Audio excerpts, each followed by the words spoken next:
زندگی میں انسان کو مختلف معاملات کا سامنا ہوتا ہے۔ کبھی خیر کے معاملات پیش آتے ہیں اور کبھی شر کے معاملات سامنے آتے ہیں۔ ایک مومن کے لیے کتنی ہی اچھی بات ہے کہ معاملہ چاہے خیر کا ہو چاہے شر کا ہو،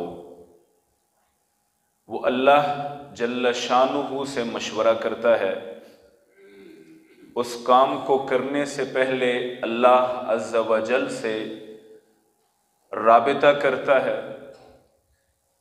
اس کو سارا معاملہ سنا دیتا ہے، اور پھر اللہ سے مشورے کے بعد اس کام میں جو خیر ہوتی ہے، اگر وہ خیر والا کام تھا اس خیر میں اضافہ ہوتا ہے، اور اگر وہ شر والا کام تھا تو اللہ اس کے شر کو کم کر دیتے ہیں اور خیر میں بدل دیتے ہیں۔ یہ پیکج مومن کے لیے، صرف مومن کے لیے ہے۔ اسے ہماری شرعی زبان میں نماز استخارہ کہتے ہیں۔ استخارہ آج کل بہت ہی لوگ اس کو زبان زد عام کیے ہوئے ہیں، اس لیے کہ استخارے کی نسبت سے کچھ کاروبار بھی چل رہے ہیں۔ لوگ فون پر، ٹیلی ویژن پر باقاعدہ چینل بنے ہوئے ہیں جو ٹیلی فون پر اور چینلز پر لوگوں کے استخارے کرتے پھرتے ہیں۔ آج ہم نے یہ سمجھنا ہے کہ استخارہ کسے کہتے ہیں اور اس کا ہماری زندگی میں کتنا عمل دخل ہے اور کتنا ہونا چاہیے، اس کی بنیادیں اسلام میں کیا ہیں، اور پھر یہ بھی سمجھیں گے کہ آج کے دور میں یہ جو برائیاں امٹ آئی ہیں، استخارے کے نام پر جو کاروبار اور دھندا شروع ہو گیا ہے، اس کو کیسے ختم کیا جائے گا اور اس سے کیسے اور کیوں کنارہ کشی کی جائے گی۔ تو بھائیو، ایک حدیث مبارکہ سے میں نے جو ابھی پڑھی ہے آغاز کرتا ہوں۔ آپ کے اور میرے نبی حضرت محمد الرسول اللہ صلی اللہ علیہ وسلم نے ارشاد فرمایا کہ عجباً لامر المؤمن، مومن کا معاملہ بڑا عجیب ہوتا ہے۔ اگر اس کو کوئی تکلیف پہنچے، اس تکلیف پر وہ صبر کرتا ہے تب بھی اجر پاتا ہے، اور اگر اسے کوئی اچھی بات ملتی ہے، خوشخبری یا خوشی ملتی ہے، اس پر وہ شکر کرتا ہے تو اس پر بھی اللہ سے اجر پاتا ہے۔ یہاں ایک جملہ میرے نبی نے فرمایا، وَلَيْسَ ذَلِكَ إِلَّا لِلْمُؤْمِنِ وَلَيْسَ ذَلِكَ لِأَحَدٍ إِلَّا لِلْمُؤْمِنِ، کہ یہ جو کام ہے نا کہ ہر تکلیف میں بھی اجر، ہر خوشی میں بھی اجر، یہ اللہ روئے زمین پر مومن کے علاوہ کسی کو دیتا؟ یہ صرف مومن کا ریوارڈ ہے، یہ صرف مومن کی شان ہے کہ زندگی دو طرح کی، یا تکلیفوں والی یا خوشیوں والی۔ اس کو تکلیف پر بھی اجر ملتا ہے، اس کو خوشی پر بھی اجر ملتا ہے۔ کتنی شاندار زندگی ہے، کہیں افسردگی ہے ہی نہیں، مومن کی زندگی میں کہیں مایوسی ہے ہی نہیں ہے۔ یہ تکلیف میں بھی اللہ سے اجر پاتا ہے، یہ خوشی میں بھی اللہ۔ کتنی بڑی بات ہے بھائیو، اس پر اگر غور کیا جائے اور دل رکھا جائے اس بات پر کہ مومن کے لیے کتنی بڑی بات ہے، بشرط یہ کہ بندہ مومن ہو، بشرط یہ کہ اپنے غموں کو خالق سے کہنا جانتا ہو، اپنی خوشیوں کو مالک سے جوڑنا جانتا ہو، اس کا کوئی بھی معاملہ کبھی بھی کسی گھاٹے میں نہیں جاتا ہے۔ اللہ اکبر۔ اسی معاملے کو دوسرے انداز سے یوں دیکھا گیا کہ میرے اور آپ کے نبی حضرت محمد الرسول اللہ صلی اللہ علیہ وسلم، حضرت عبداللہ ابن جابر رضی اللہ تعالیٰ عنہ فرماتے ہیں، جابر بن عبداللہ، حضرت جابر کہتے ہیں کہ نبی علیہ الصلاۃ والسلام نہ ہمیں دعائے استخارہ خود یاد کروایا کرتے تھے، اور فرماتے ہیں، صحیح بخاری کی روایت ہے، اس طرح یاد کروایا کرتے تھے جیسے قرآن کی آیت یاد کرواتے۔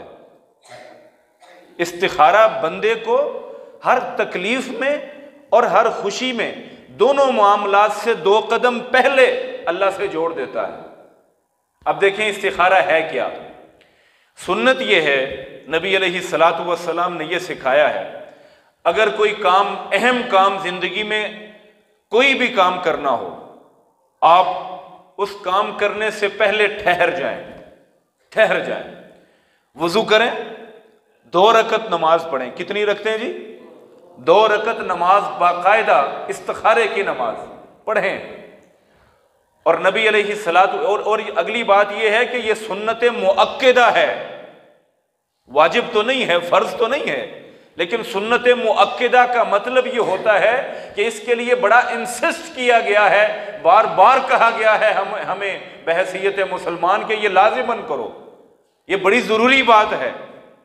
اب 2 رکعت نماز پڑھنی ہے اور اس کے بعد ایک چھوٹی سی 8-10 لائنوں کی ایک دعا ہے، وہ کرنی۔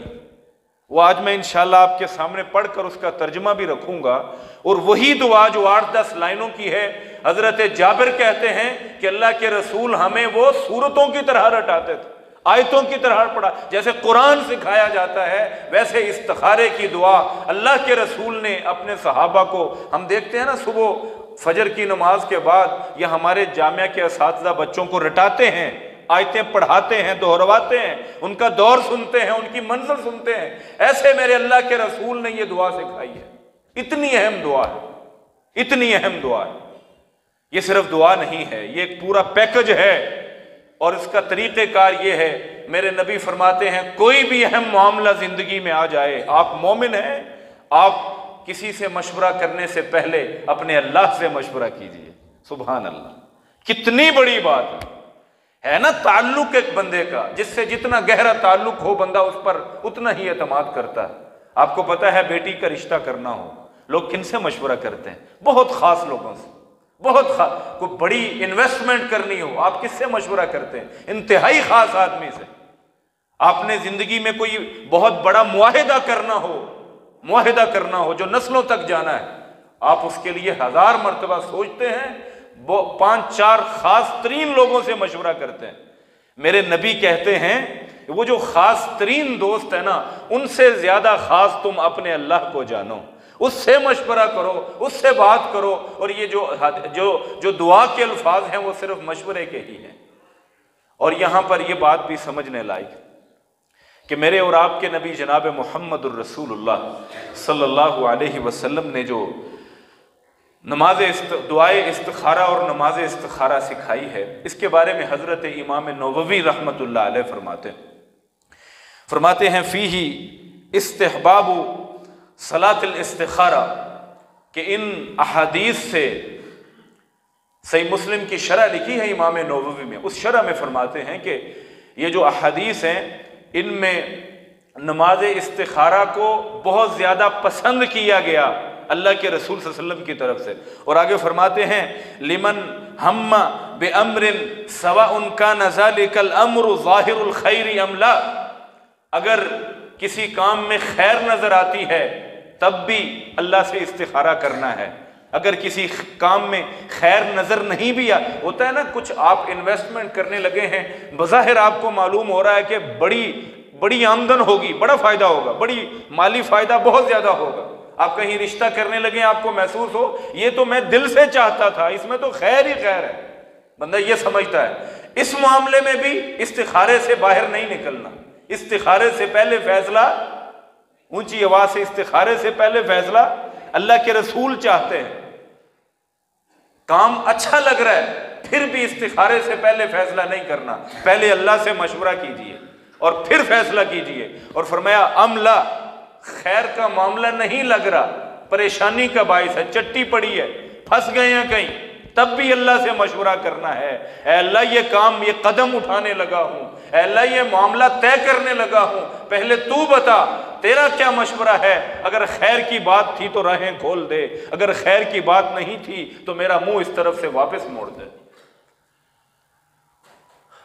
اور یہاں پر نبی محترم جناب محمد الرسول اللہ صلی اللہ، اچھا اونچی آواز سے کہیں جی صلی اللہ، اس نبی پر درود بھیجا کیجئے جو ہماری قیامت تک کی ضروریات کا اور ان کے حل کا بہت شاندار اسلوب سکھا گئے، جنہوں نے ہم بھٹکے ہوئے انسانوں کو خالق سے جوڑا ہے، اس اللہ کے رسول پر دل سے درود پڑھا کیجئے صلی اللہ علیہ وسلم۔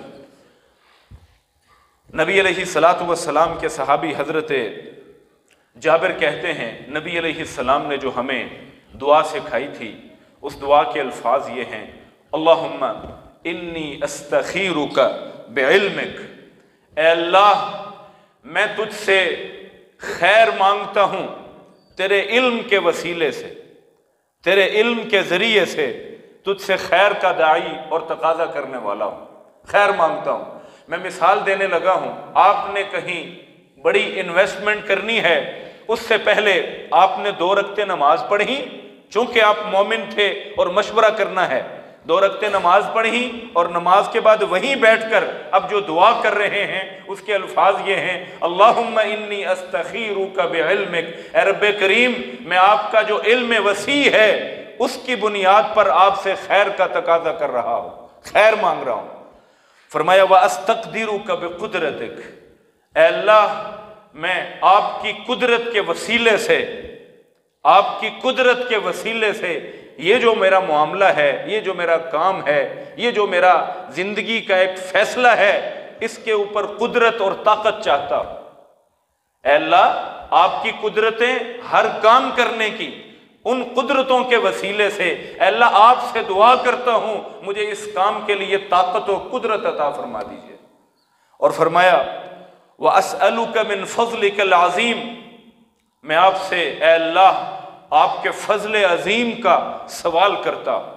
اللہم ان كنت تعلم ان هذا الامر خیر لی فی دینی ومعاشی وعاقبت امری فاقدرہ لی، اے اللہ آپ جانتے ہیں اگر اس معاملے میں میرے لیے خیر ہے، اگر اس معاملے میں میرے لیے اچھائی ہے، فرمایا فی دینی، میرے دین کے معاملے میں، یہ جو میں کام کرنے لگا ہوں میرے دین کے معاملات میں، دین کے امور میں رکاوٹ نہیں بنتا، اگر وہ معاشی، میری ذریعہ آمدن اور معاش اور رزق حلال میں رکاوٹ نہیں پڑتا، وہ عاقبتی امری، اور اے اللہ میرے انجام کار پر جو قیامت کے دن میرا حساب ہونا ہے اس پر اگر زد نہیں پڑتی ہے، اے مالک الملک فقدرہ لی، تو مجھے اس کام کی توفیق عطا فرما دے۔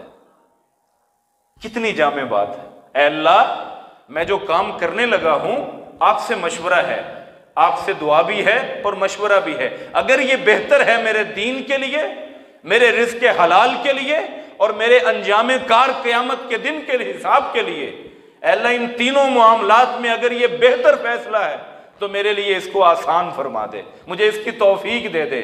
وَإِن كُنْتَ تَعْلَمْ أَنَّ هَذَا الْأَمْرَ شَرٌ لِّي فِي دِينِي وَمَعَاشِي وَعَاقِبَةِ أَمْرِي فَاصْرِفْهُ عَنِّي وَاصْرِفْنِي عَنْهُ، اے اللہ اگر یہ معاملہ، یہ فیصلہ میرے دین کے لیے بہتر نہیں ہے، اگر یہ فیصلہ میرے رزق حلال کے لیے بہتر نہیں ہے، اے اللہ اگر یہ میرے قیامت کے دن آپ کو جو میں نے حساب دینا ہے اس وقت کٹہرے میں کھڑے ہونے کے معاملات میں بہتر نہیں ہے، اے اللہ تینوں معاملات میں اگر یہ فیصلہ میرا بہتر نہیں ہے، فرماتے ہیں وَعَاقِبَةِ أَمْرِي فَاصْرِفْهُ عَنِّي، اے اللہ تو اس معاملے کو، اس میلان قلبی کو مجھ سے دور فرما دیجئے، اے اللہ یہ جو میں کام کرنے لگا ہوں اس کو پکڑ کر مجھ سے دور کر دیجئے، وَاصْرِفْنِي عَنْهُ، اور مجھے اس معاملے سے پکڑ کر دور کر دیجئے۔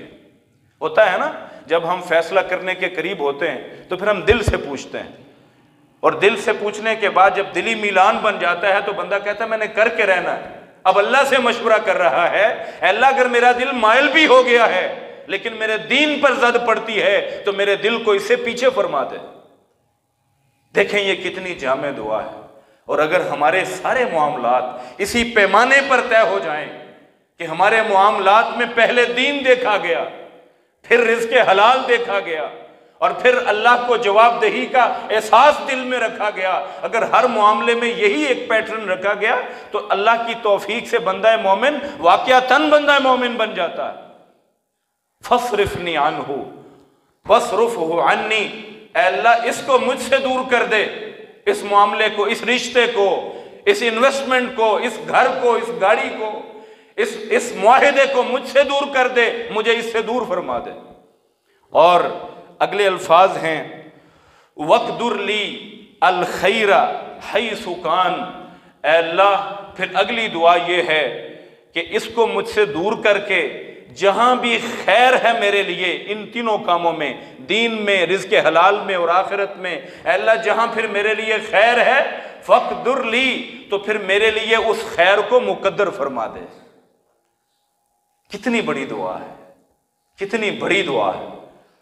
اور ہم ہیں، یقین کریں بعض دوستوں کے لیے یہ بات ہی نہیں ہوگی، بعض بھائیوں کے لیے زندگی میں بڑے بڑے فیصلے کیے ہم نے، ان کے لیے یہ معاملہ ہی نیا ہے۔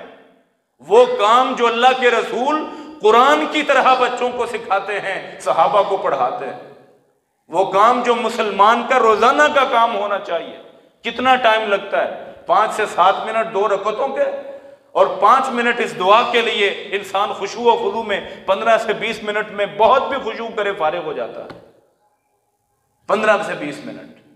اور اس کے آخری الفاظ باقی ہیں۔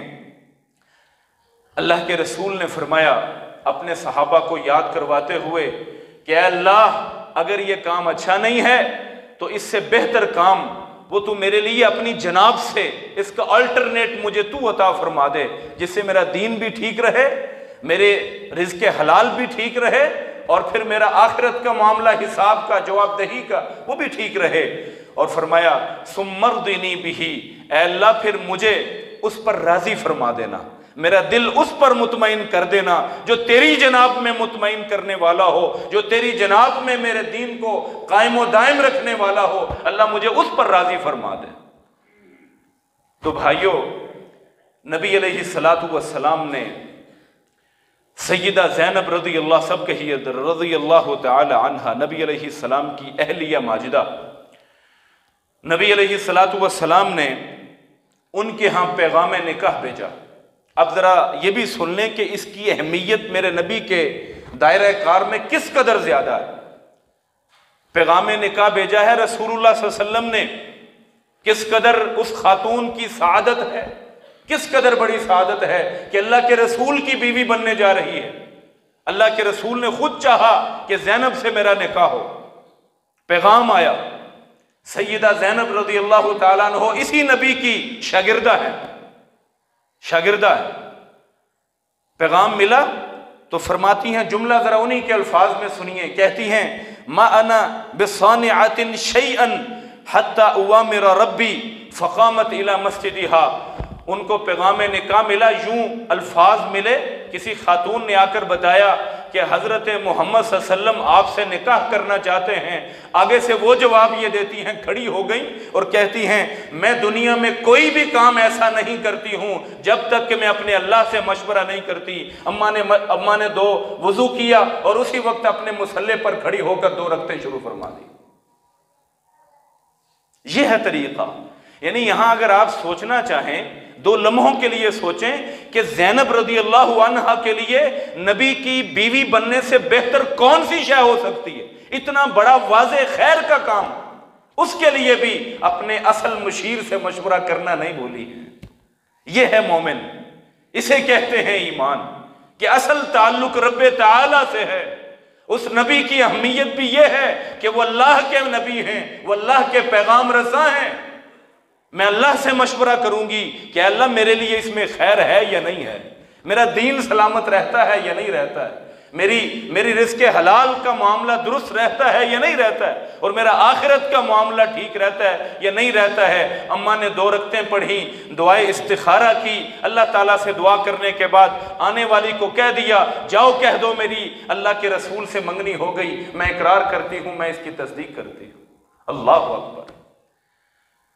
اور پھر حضرت ابو ایوب انصاری رضی اللہ تعالی عنہ فرماتے ہیں کہ نبی علیہ الصلاۃ والسلام نے ہمیں سامنے بٹھایا اور خود فرمایا زندگی میں کبھی نکاح کرنا ہو، بیٹے بیٹی کا اپنا نکاح کرنا ہو، یہ کوئی بھی بڑا معاملہ ہو، اس وقت تک نہ کرو جب تک تم رب اکبر سے استخارہ نہ کر لو، اس وقت تک کام نہ کیا کرو۔ اب یہاں 2 لمحے رک کر ایک بات سوچنی ہے، اور وہ یہ ہے کہ ایک مومن جو ہوتا ہے وہ جتنا ظاہری اسباب پر یقین رکھتا ہے نا، ظاہری اسباب پر، ظاہری معاملات پر جتنا یقین رکھتا ہے، اس سے کہیں زیادہ غیبی اسباب پر یقین رکھتا ہے۔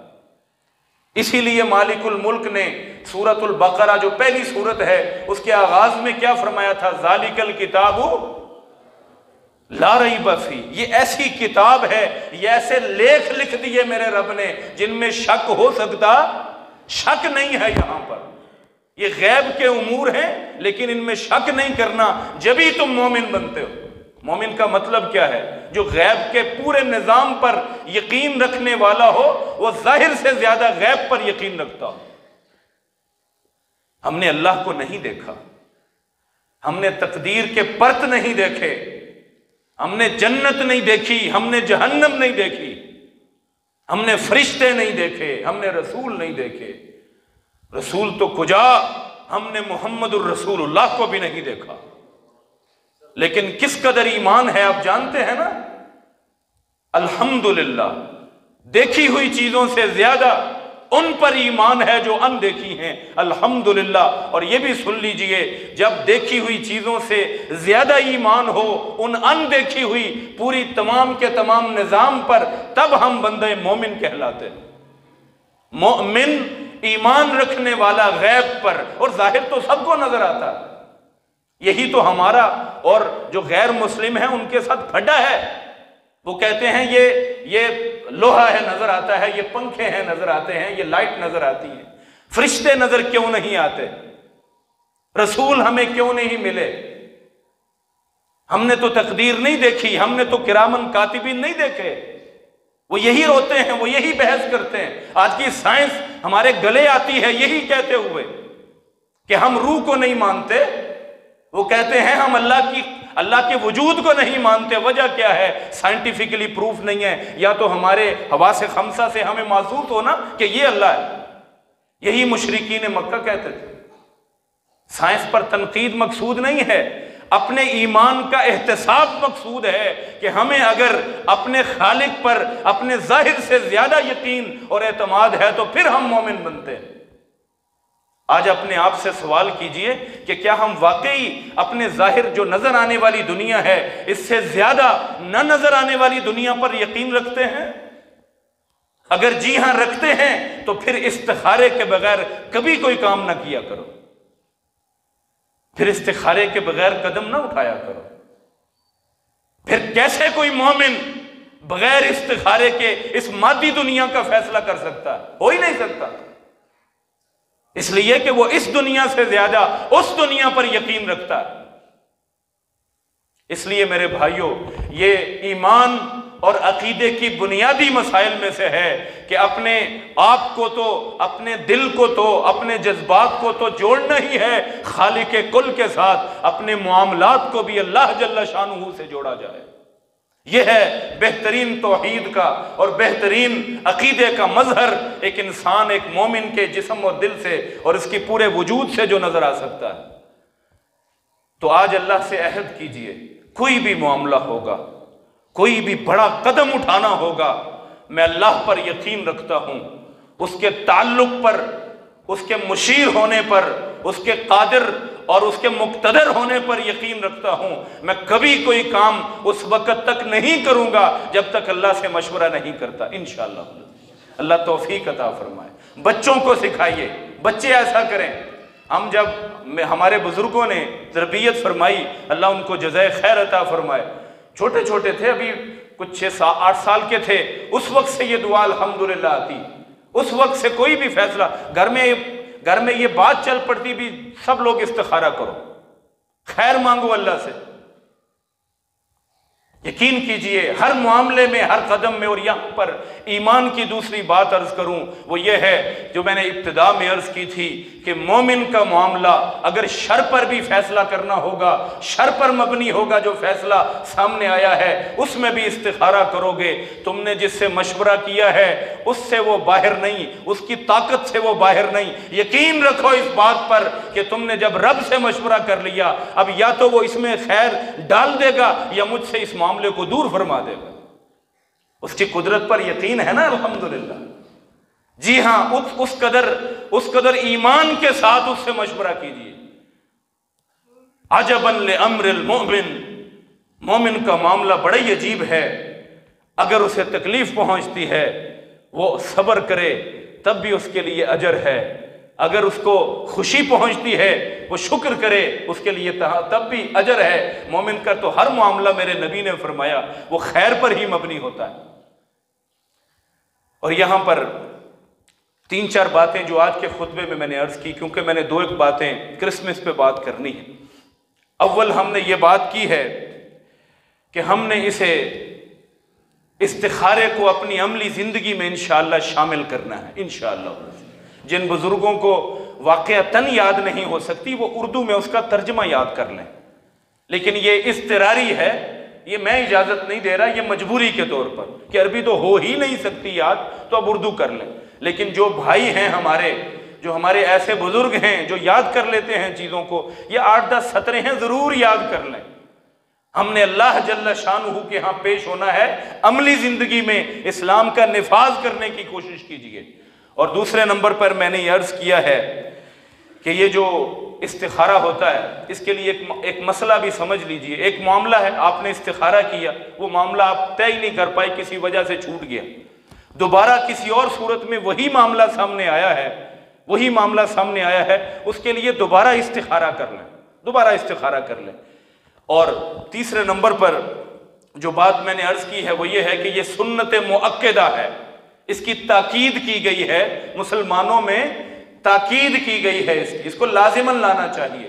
اور چوتھی اور آخری بات اس ضمن میں مختصراً اس موضوع پر کرتے ہوئے جو میں نے عرض کی ہے وہ یہ ہے کہ بھائیوں، بزرگوں اور ماؤں بہنوں، یہ جو آج کل ٹیلی فون پر استخارے ہوتے ہیں دھوکہ ہے، فراڈ ہے. یہ اس لیے کہ حضرت حافظ ابن البر رحمہ اللہ تعالی نے، جو ایک بہت بڑے محدث ہیں، انہوں نے اجماع نقل کیا ہے کہ پوری امت کے تمام علماء کا اس بات پہ اجماع ہے کہ کوئی بندہ کسی دوسرے بندے کی نماز پڑھ سکتا نہیں ہے.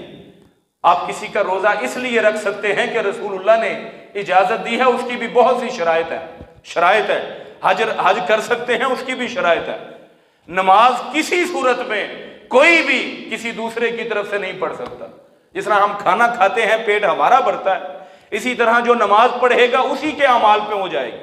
کوئی کسی دوسرے کو نماز کا ثواب SMS یا وہ جو آج کل ایزی پیسہ ہوتا ہے وہ نہیں کر سکتا.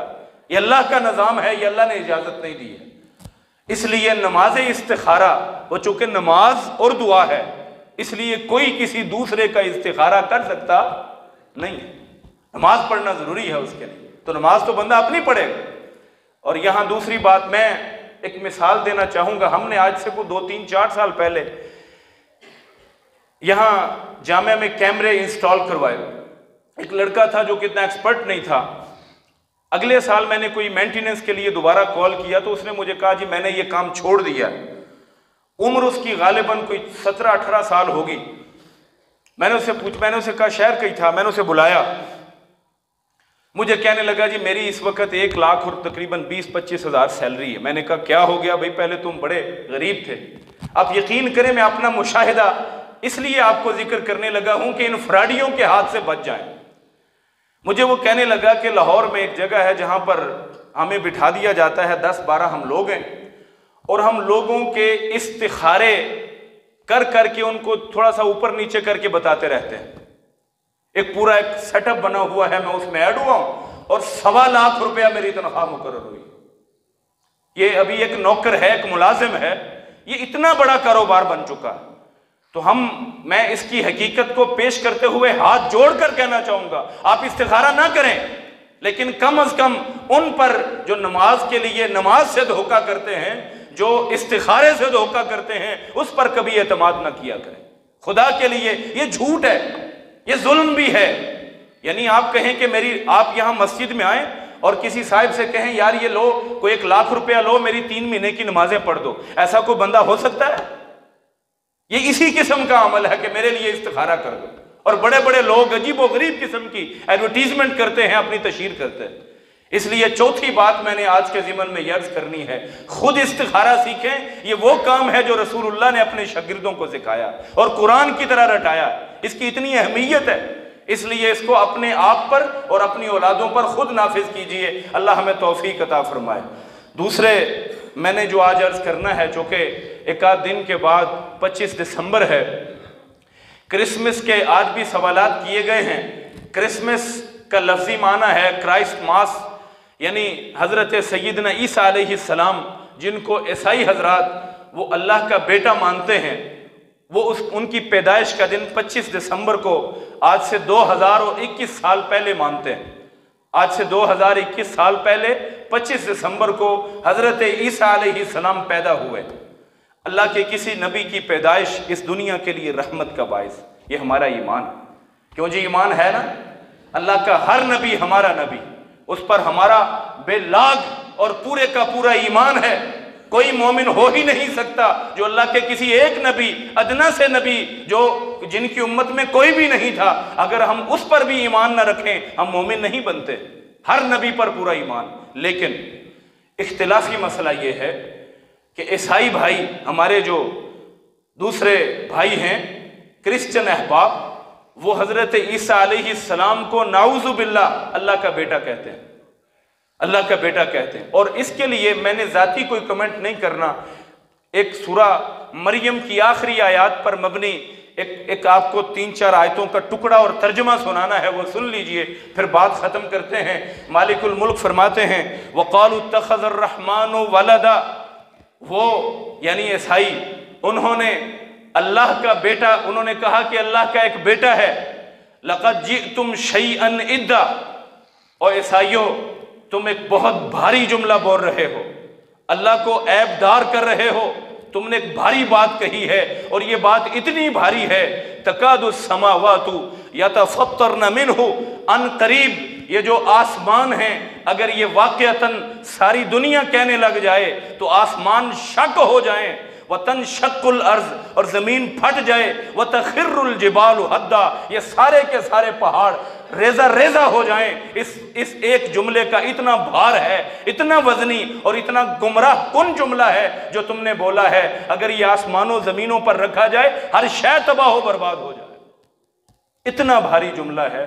ہم جب کہتے ہیں نا ہیپی کرسمس، اس کا مطلب ہے کہ خوشی ہوئی اللہ کا بیٹا پیدا ہونے پر، خوشی ہوئی اللہ کا بیٹا پیدا ہونے پر۔ اللہ فرماتے ہیں یہ ایک جملہ اگر یہ آسمان و زمین پر رکھا جائے سب برباد ہو جائے۔ ہم یہ نہیں کہتے کہ عیسائیوں سے اچھائی، ہمارے ہی ملازم ہیں، ہمارے بھائی ہیں، ان کے ساتھ بہت اچھا سلوک کیجئے، ان کا بڑا دن ہے، ان کا دن ہے، ان کو منانے دیجئے۔ اگر وہ آپ کے ملازم ہیں، آپ سے بڑے دن کے لیے کچھ مانگتے ہیں، ان کو دے دیجئے، وہ ان پر بار ہے، وہ ان کی گردن پہ ہے، لیکن آپ اس شرک میں شریک نہ ہوئیے۔ بس صرف یہ فرق ہے، ان سے جلنے کے لیے نہیں کہا جا رہا، وہ ان کا دین ہے، ان کا اپنا معاملہ ہے، انہوں نے رب اکبر کے کٹہرے میں کھڑے ہو کر خود جواب دینا ہے، آپ نہیں اس بوجھ کو اپنے کندھوں پر اٹھائیے۔ یہ بہت بڑا بوجھ ہے، بہت بڑا بوجھ۔ اور پھر یہاں قل هو اللہ احد کی تفسیر کی جائے، اور پھر یہاں یہ سمجھا جائے کہ مالک الملک ایک جگہ پر قرآن مجید میں اور سورہ کہف میں فرماتے ہیں کبورت کلیمتن تخرج من افواہہم، یہ جملہ اللہ بولتے ہیں کبورت کلیمتن، یہ جو اللہ کا بیٹا کہنا ہے یہ بہت بڑا جملہ ہے، تخرج من افواہہم، جو ان کے منہ سے ایسے ہی باہر نکل جاتا ہے کہ اللہ کا ایک بیٹا ہے۔ اللہ کا بیٹے کا مطلب یہ ہے کہ اللہ کی بیوی بھی ہے، نعوذ باللہ من ذالک۔ اس کی توحید، اس نے کہا میں ہر شے معاف کر دوں گا، لیکن شرک کو کبھی معاف کر سکتا نہیں ہوں۔ اس لیے میرے بھائیوں اس غلطی میں نہ رہیے۔ ہاں ان کے ساتھ حسن سلوک ضرور کیجئے، انسان ہیں، ہمارے بھائی ہیں، اہل کتاب میں سے ہیں، لیکن یہ کہ ہم ان کے شرک کا بار اپنے کندھوں پر اٹھائیں، یہ کسی مومن اور مسلمان کے لیے لائق نہیں ہے۔ اللہ تعالی ہم سب کو